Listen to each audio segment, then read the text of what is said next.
two roads diverged into the woods, and I chose the one less traveled by, and somehow that made all the difference. I read this poem, The Road Not Taken, by Robert Frost, when I was in school. And somehow, this poem came about defining my life. Unlike kids my age, I didn't really have big ambitions or dreams or a sense of purpose, really. But somehow, while I wasn't seeking my purpose was seeking me. Hi, I'm Devanshi. I'm a documentary filmmaker shuffling my life between Gujarat and Ladakh. But I hate it when people ask me what I do for a living because it makes me really uncomfortable.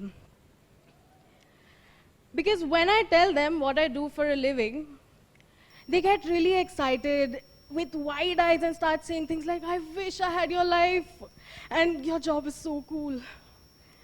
But in reality, I think what they are imagining is me in some beautiful exotic location, eating fancy food and traveling and dancing in the field. But in reality, to be a filmmaker on assignment is as good as being a soldier in the war zone.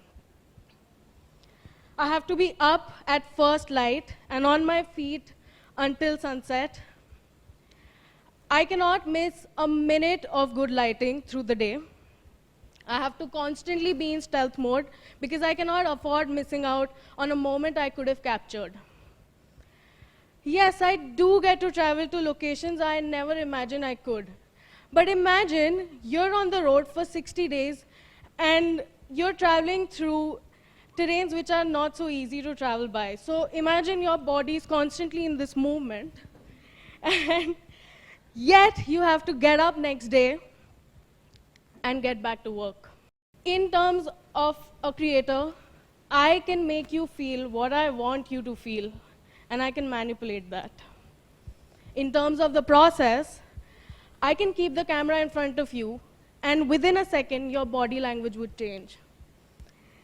I call it my little superpower, because that little epiphany, that little realization got me interested in pursuing filmmaking as an art form. So while I was studying filmmaking in my undergraduation, I studied filmmaking through the medium of fiction. So we were undergoing all the fancy jazz of script writing and actors and lights and everything. But I didn't really want to do that.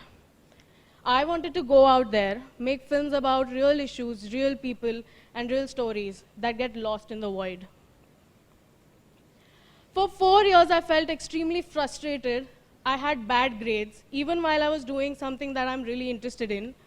And I waited for that one opportunity that I get to go out and do the kind of work I want to do.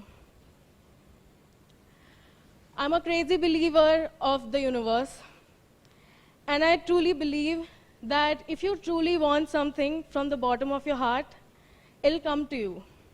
And in the right time, the opportunity did present itself, and that changed my life. Because that's when my crazy journey across the Himalayas started. As you can see in this picture, this is my picture from 2018. This was the first time I visited Ladakh with hope to find a story to tell for my college thesis film and my first directorial film. When we were told that we'll be visiting Ladakh, we were told that you'll be visiting Ladakh during peak winters. And it's going to be extremely cold and very challenging. To which I casually thought, what harm can cold do to me? I love the cold. I'm going to kill it. So when we reached Ladakh and when we landed, I couldn't wait to get out of the flight and get on with this great adventure awaiting me. But that's when reality hit me, rather a cold slap of wind that hit me. Welcome to Ladakh. It was minus 22 degrees that morning, and the locals claimed that it was much warmer that day compared to the other days. But I had all the woolen clothing in my bag layered on, 7 layers to be precise. And at some point, I was almost walking like a penguin. But that's where I met Sonam Chondal, an ice hockey player from Ladakh who was studying at the famous Sonam Wangchuk School, Sec Mall at the time. She had this big dream of representing India as a player someday, and I decided to make my film Melting Ice on her. But making my film during the Ladakhi winters was the toughest challenge I've ever faced, because this was my first ever experience in sub-zero temperatures and in such a high altitude region. I experienced extreme headaches and snow blindness because of the sun reflecting on the ice. There were days when I experienced extreme headaches and snow blindness because of the strong sun reflecting on the ice. For 3 months, I could not feel my fingers and had frost bites. And there were days when my tripod would fly off with my camera and I had no control of it. But somehow I managed to make my film. But something in me changed during that time. I fell in love with Ladakh. I was deeply moved by the tough life that people lived out there. I didn't realize the meaning of water, the value of water, until I had to walk 2 kilometers every day to fetch it. I didn't realize the true value of home until I saw little kids move away from their own homes to get basic education. And I didn't realize the true impacts of nature on human life until I lived in a sensitive region like Ladakh. Ladakh gave me that deeper layer to my work, the human stories I wanted to tell. And so, 1 year after finishing my graduation, I made a decision. I decided to take a leap of faith, leave the comforts of my home, and move to Ladakh. Around that time, I got the opportunity to cover stories across the Himalayas. I traveled to Uttarakhand and captured stories of the floods in Uttarakhand. I captured stories of loss of culture due to commercialization in Himachal. And while I was living in Ladakh, I saw mass development and change happening right in front of my eyes. And suddenly, the idea of climate crisis became true beyond just the concepts I read in textbooks or books or articles. I became just another armchair Instagram climate activist like everyone else. I would write hateful words about how irresponsible we are as a collective. I used to share pictures and videos, but I wasn't really creating an impact, was I? My work towards climate action began when I joined Katie Conlon as a filmmaker 1 year ago on her plastic-free journey. I was the only professional filmmaker on the project with no film crew with me. So I knew it's going to be a challenging task.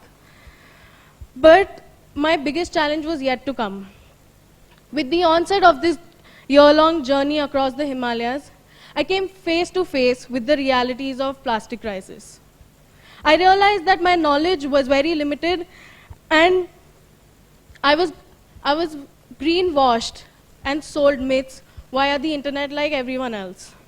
For example, I thought every item of single-use plastic was getting recycled. Paper cups were really paper cups. And eco-bricking was a healthy way of reducing plastic pollution. But soon enough, I realized that how wrong I was, and these myths were shattered. In the last 1 year, I traveled across the Himalayas and found myself filming in landfills, 6 landfills across the Himalayan region. To be honest, to be filming in the landfills was one of the most difficult and challenging tasks I've ever done. On the more surface layer, yes, it smelled bad. I was swamped by like 1 million flies around me. And I could feel how bad the air quality is and how it was affecting my lungs. And while I could see, I could also feel the earth beneath me rot. Whenever I would film at a landfill, I would go back home and go for a long walk. On those days, I would cry. I have cried and I've sobbed uncontrollably over the fact how irresponsible I have been. And at this point, I didn't care what the world was doing. I met people who work in these situations day in and day out. I met people who live in these kind of environments and are raising families together. Meet Akriti and Prashansa. Their parents work at the landfill of Darjeeling, and I met them while I was filming there. When I met them, they were playing with empty shampoo bottles, and they claimed that the landfill was their playground. My heart was beating with pain, and I wanted to give them a tight hug. But I didn't know if it was out of guilt or sheer appreciation for innocent moments like these. I started questioning myself, things like, what if I had a childhood like that? Who's going to look out for them when the trash is burnt in these landfills? Who's going to take care of their health? Who's going to think about them? And more importantly, is this the future we want to give to the youth of our country? Climate crisis suddenly had a face. And that's when I decided that I must work towards people whose voices are lost in these stories that we don't really think about. I made a decision that I want to work towards climate action and culture preservation from that day on. To be a filmmaker has been the strongest and the most challenging pursuit of my life so far. But it has been the most rewarding one. I have been challenged as a woman day in and day out. I've been told things like, you're a girl, you can't do this. I've been fat shamed. I've been told that this is not a place for you, and I've been told to leave. But on days like these, I get up and I say, watch me. With each day, I take up this challenge.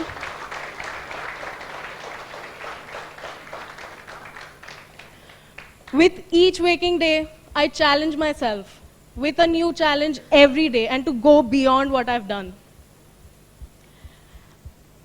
I'm so glad that I took this up as a career pursuit because I learned about myself and the world beyond what I had imagined, more than what I could sitting in a classroom or a cubicle.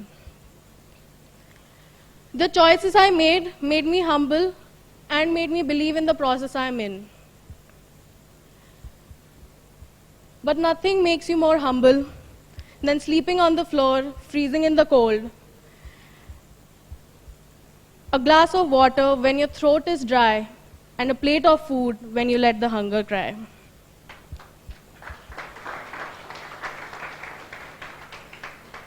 So through my story, my friends, I want to remind you that comfort is the end of growth. And there will come a day when something out there will move you. It will inspire you. And that is your cue to act. Because it's very easy to sit on the sidelines and see it. But it's a true act of strength when you actually get to it. So my friends, if you believe that you want to bring about a change into the humanity for the better good of it, then the change begins from you. The change begins from here, from your heart. Thank you.